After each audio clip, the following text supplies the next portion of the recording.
сезім аралас көңілді бүгінгі вайб.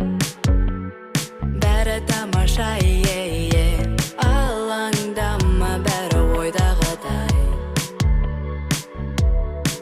Бәрі алда. Бүгін біздің эфирде жүрек дауысы бағдарламасы. Бүгін біз өте көп қозғала бермейтін, жабық күйде қалатын мәселелерді қозғаймыз. Бүгінгі біздің тақырыбымыз сталкинг дегеніміз не және оны шешудің, оны қалай анықтаймыз. Келесі буллинг және оны шешудің жолдары. Психологиялық кеңестер. Бүгінгі біздің кеш қонақтары мектеп психологы Қойшыбаева Альбина Серғазиевна және мектеп оқушылары. Альбина Серғазиевна, бүгінгі күніңізге сәттілік және уақыт бөліп келгеніңізге рахмет. Бүгінгі сізге қоятын сауалым, сталкинг дегеніміз не және оның қандай түрлері бар? Рахмет. Бүгін бізде өзекті мәселені қозғап жатыр екенсіз, және бұл сталкинг, буллинг дегендер өзіңізге белгілі қазіргі кезде белең алып жатқан келеңсіз оқиғалардың бірі болып есептеледі.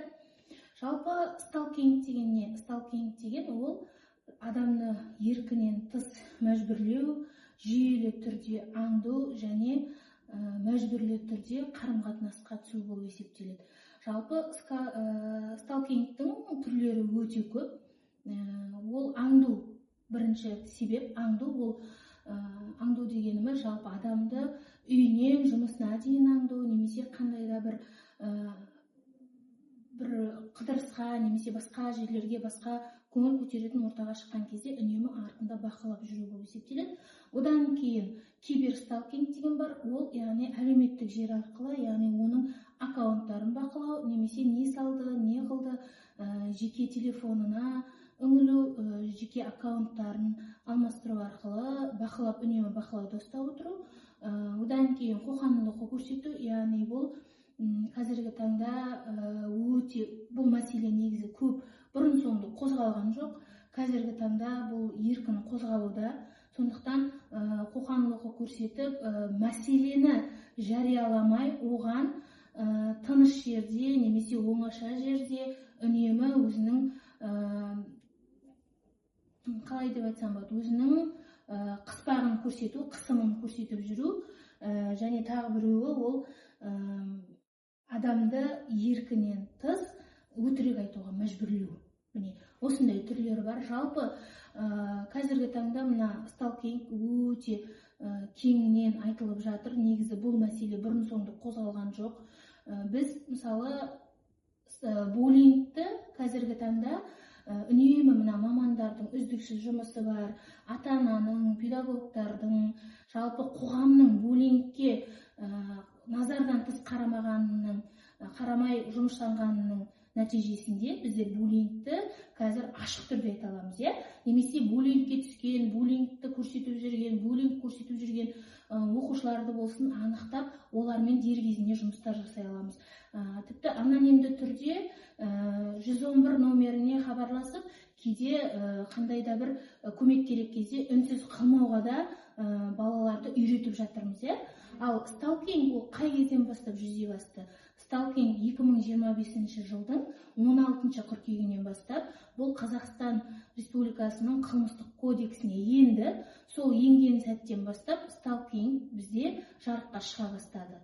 Негізінде бұл сталкинг жай ғана мазасыздық емес. Бұл жалпы басында қарым-қатынас жасау кезінде зорлық-зомбылық болып көрінбеуі мүмкін, бірақ бұл бірте-бірте адамның психологиясына әсер ететін және сонымен қатар адамды кез келген мәселенің өзін шектеуіне әкеліп соқтыратын аурудың түрі болып есептеледі.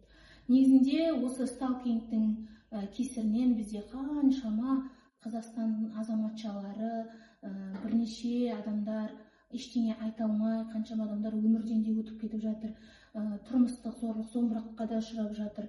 Немесе мына өздеріңіз секілді жасөспірім арасында махаббат хикаясы болып жатыр. Сол сәттерден бастап та осындай сталкингтер орын алып жатыр. Бірақ бұл мәселеге қазір біз бейжай қарай алмаймыз. Бұл мәселені біздің қозғап отырған себебіміз, бұл мәселе қазір ашық айтылу керек.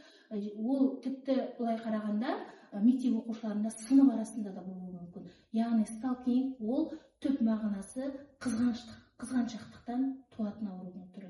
Яғни сіздің жетістігіңізді, сіздің алғырлығыңызды немесе сіздің лидерлігіңізді көтере алмай неше түрлі жағдайлар жасауы мүмкін. Сондықтан бұл бейжай қарайтын мәселе емес. Бұны қазіргі таңда кеңінен таратып, кеңінен айтып, үгіт-насихат жүргізіп, насихаттау керек. Жақсы апай, өте дұрыс айтасыз. Сізге қосыламын және бізге уақыт бөлгеніңізге рахмет. Саламатсыз ба, Шаттық Хамитқызы? Қазір білесіз, буллинг және сталкинг сынды келеңсіз оқиғалар белең алып жатыр. Осындай кезеңде өмір сүріп жатырған жасөспірім ретінде буллингке тап болған жағдайда үнсіз қалу қаншалықты дұрыс деп ойлайсыз? Саламатсыз ба? Сауалыңызға рахмет. Қазіргі таңда бұл өте маңызды сұрақтардың бірі. Буллинг кезінде үнсіз қалу дұрыс емес. Неге? Себебі буллинг кезінде сіздің агрессорыңыз, буллеріңіз сіз үндемеген кезде сізді одан самай ашуланып, сізге одан самай тиісуі мүмкін. Сондықтан буллинг кезінде үнсіз қалудың қажеті жоқ. Егер сіздің жақыныңыз буллингке ұшыраса, оған барынша қолдау көрсеткен дұрыс. Ал егер буллинг құрбаны өзіңіз атансаңыз, онда ұстаздарыңызбен немесе мектеп психологымен сөйлескен дұрыс. Егер сіз буллингке қарсы болсаңыз, онда буллингке қарсы бағдарламаларға қатысып, немесе оларды қолдаған дұрыс. Ұмытпаңыз, егер де буллингке қарсы болу негізгі мәселе, соны ұмытпаңыз. Сіздің пікіріңізбен толықтай келісемін. Сауалыңызға рахмет. Жүсіп Жарасұлы, қош келдіңіз. Қазіргі кезде буллинг көбіне мектеп қабырғасында орын алып жатырғаны белгілі. Айтыңызшы, сізде алғаш рет осындай қысым көрген сәттер болды ма, немесе осындай келеңсіздікке тап болдыңыз ба? Қош көрдік, рахмет сұрағыңызға. Мен мектепте ешқашан буллингті көрген емеспін, және адамдардың айтқан пікірін мен оны буллинг деп, яғни қысым деп санамаймын. Мен өзім шешім қабылдап, өз ойымды толық жеткіземін. Сіздің жауабыңызбен толықтай келісемін және уақытыңызды бөліп келгеніңізге алғысымды білдіремін. Әнжу Мәдиқызы, біздің экрандағы байланыс нөмірімізге анонимді түрде бір жасырын сауал келіпті. Жалпы бұл менің ойымша мектеп оқушыларынан келген секілді. Енді осындай сауалға қатысты болсын, жалпы буллингке сіздің өзіңіздің көзқарасыңыз қандай? Осындай жағдайға тап болған оқушыларға сіз қандай өзіңіздің кеңесіңізді айтар едіңіз? Сауалыңызға көп рахмет. Мектептегі буллингке менің нақты көзқарасым, оған нөлдік төзімділік болу керек. Біреуді келемеждеу, мазақ ету, ұру, итеру және де қорқыту ол тек тәрбиесіздік қана емес, психологиялық зорлық болып та саналады. Буллингтегі салдар ол оқушыларға деген сенімді азайтады және де өзін қорқыныш пен күйзеліс пайда болады. Сондықтан әр сыныпта түсіндіру жүргізу қажет, және де мұғалімдер осы істі дереу қолға алу қажет. Ата-аналар балаларына мейлінше қолдау білдіру керек. Енді қысқаша айтатын болсам, бұл әлсіздік деп санаймын, және де кей адамдар, күшті адамдар, яғни өзге адамдарға көп күш көрсетпейді.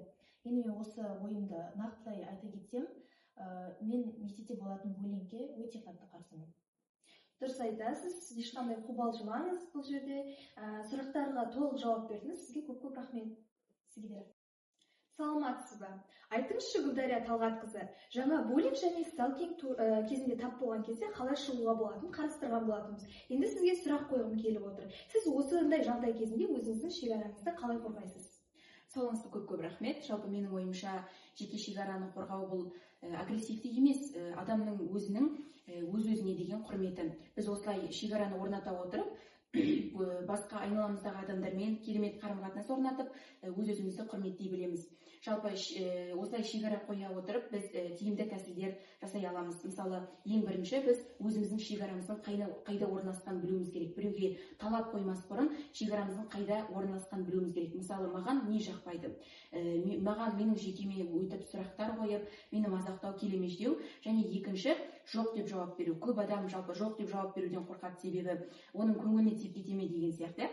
Жалпы жоқ деген сөз бұл толыққан сөз. Біз осылай жоқ деп жауап бере отырып, өзімізді құрметтей аламыз.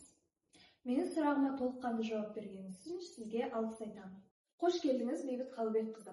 Қазір білесіз, көптеген адамдар буллинг, сталкинг сияқты проблемаларға ұшырап отырған жағдайда көбінесе ақылға емес ашуға жеңдіріп жатады. Енді осындай жағдайда ашуды қалай жеңе білген дұрыс деп ойлайсыз? Сол жайлы айта кетсеңіз. Жалпы ашу әр адамның бойында олардың қасиеттердің бірі. Ашуға бермеу керек, яғни ашуды жеңудің бірнеше тәсілдері бар. Мысалы, біріншісі ол мимен жұмыс жасау, яғни ақылмен ойланып, барлығын ақылға салу. Ал екінші ол ашуға берілмеу керек, яғни көңілімізді басқа жаққа бұру керек деген сияқты.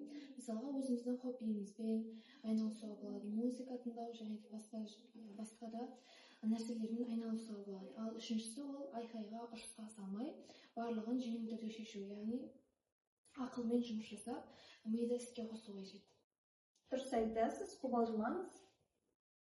Медина Асланқызы, қош келдіңіз. Бүгінгі эфирде сізді көргеніме қуаныштымын. Енді сізге бір сауалнама қойғым келіп отыр. Енді көбінесе қоғамда достарының пікіріне тәуелді болып қалатын адамдар көптеп кездесіп жатады, және бұл қоғамдағы алдыңғы қатарлы мәселелердің бірі болып табылады. Енді сізге сұрақ қойғым келіп отыр. Осындай өзінің достарының пікіріне тәуелді болып қалатын адамдарға қандай кеңес айтасыз? Мен жалпы ол адамдардың орнында болатын болсам, көбінесе өзімнің достарымның пікірін әрине тыңдаймын, басқа адамдардан, бірақ соңғы жағында әрине өзімнің қалауымды жасаймын. Яғни осындай жағдай өзіңіздің достарыңыздың басында кездессе, сіз оларға қандай ақыл айтар едіңіз? Менің оларға берер кеңестерім, көбінесе өздерінің жүрегін тыңдай білу қажет. Яғни адам өзінің жүрегін тыңдаса, ешқашан ол қателеспейді. Және алдына мақсат қоя біліп, соған талпына білу қажет. Сонымен қатар өзінің жақсы жақтарын есіне түсіріп, яғни ол өзінің бұрынғы жаман жақтарын есіне түсіргенмен қатар, өзінің жақсы амалдарын барлығын есіне түсіре отыру керек. Яғни осылар арқылы ол алдыға қарай ұмтыла алады. Сонымен қатар жақсы адамдармен араласу керек, себебі ол адамдардың оған дейтін қолдауы оған үлкен мотивация. Сұрақтарыма жауап бергеніңізге көп рахмет. Сонымен қатар, осындай жағдайға тап болған оқушыларға сіздің өзіңіздің жеке көзқарасыңыз қандай? Жалпы негізінде маман ретінде мен мына нәрселерді оқушыларға немесе осындай жағдайға тап болған адамдарға кеңес ретінде мына нәрселерді нақтылап айту керек. Ең бірінші жаңағыдай сталкингке тап болған, егер әлеуметтік жағынан киберсталкингке тап болсаңыз, онда ең бірінші дәлел жинау керек. Яғни ол қалай? Ол сізге жазылған әрбір хабарламаларды немесе хаттарды скриншоттап отырыңыз. Ол ертеңгі күні сізде қандай да бір шоу жолында дәлел болуы мүмкін. Екінші, ол қолдау табу керек. Яғни сенімді, яғни бұндай оқиғаға тап болған жағдайда ең бірінші сенімді адамға айта білу керек. Бұл жерде, мысалы, отбасың бола ма, досың, немесе мамандары бола ма, жалпы қолдау ең бірінші есіңізде болсын. Қолдау әрбір осындай қиындыққа тап болған адамның ең соңында өзінің өмірінде жеңіп шығатын жетістік болып табылады. Яғни бұл жерде жасыру емес, мейлінше жасырмай жан-жағыңыздан қолдау арқылы өзіңіздің өміріңіздің құтқарушысы болуыңыз әбден мүмкін. Рахмет.